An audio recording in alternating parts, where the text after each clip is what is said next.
News ચેનલમાં આપનું હાર્દિક સ્વાગત છે. હું પત્રકાર રાણાભાઈ આવું જોઈએ આજના સમાચાર સંદેશ અમારો, સમય તમારો. જોતા રહો અમારી ચેનલ.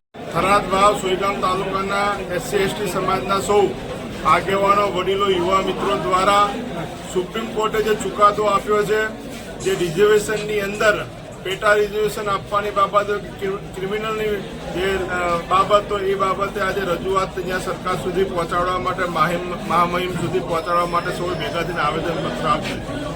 દેશમાં જાતિ જનગણના થવી જોઈએ અને જાતિ જનગણનાના આધારે એને જેટલી વસ્તી હોય એ પ્રમાણે રિઝર્વેશન દરેકને મળવું જોઈએ.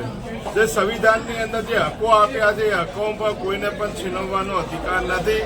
અને જે સમગ્ર દેશના SC/ST સમાજના લોકોની લાગણી છે એને ધ્યાને લઈ હું તો કોઈ વિશેષ સત્ર બોલાવીને પણ આ જે સુપ્રીમ કોર્ટે જે ચુકાદો આપ્યો છે એના ઉપર મંથન કરવું જોઈએ અને દરેકને પોતાનો અધિકાર મળવો જોઈએ. સંવિધાનમાં ક્યાં છેડછાડ ના થાય એના માટે સરકારે ખાસ ધ્યાન રાખવું.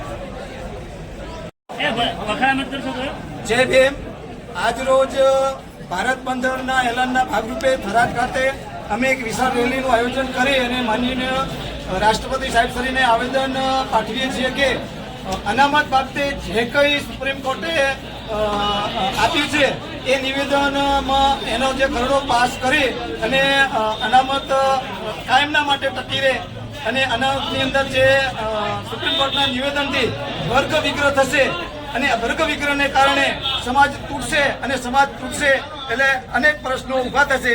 એના કરતાં આ સરકારે વિચારી અને અનામત વિશે કોઈ પણ પ્રકારના જે રજૂઆતો છે અમારી માગણીઓને લાગણીઓને સ્વીકારે એવા સાથે અમે આજરોજ થરાદ ખાતે આવેદનપત્ર આપ્યું છે. બાબુભાઈ પાટિયા, ભીમસેના, થરાદ વાવ સુઈગામ તાલુકો. આંગળી ન કરે આગામી પરિણામો બહુ ભયંકર આવશે. અનુસૂચિત સમાજ, SC/ST સમાજ, તમામે સમાજ ભેગા રહીને આપ સાહેબ શ્રીને મહામહિમ રાષ્ટ્રપતિ સાહેબ શ્રીને આવેદન સુપ્રત કરશો એવી વિનંતી છે.